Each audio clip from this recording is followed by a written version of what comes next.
কালকে রাতে তো খুব মিষ্টি মিষ্টি কথা বলছিলেন, তাহলে এখন আমার ভাব নিচ্ছ কেন? ও মাই গড, আমার তো বিশ্বাসই হচ্ছে না তুমি আমাকে আই লাভ ইউ লিখেছিলে। ভেবে দেখলাম যে ছেলেটা আমাকে ইমপ্রেস করার জন্য এত কিছু করলো, আমার বার্থডে উইশ করার জন্য কয়েক ঘন্টা ওয়েট করলো, তাকে তো একটা চান্স দেওয়াই যায়, তাই না? আমার না সত্যি বিশ্বাসই হচ্ছে না।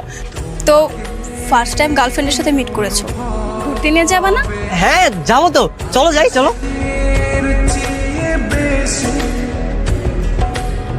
তোমাকে ভালোবাসি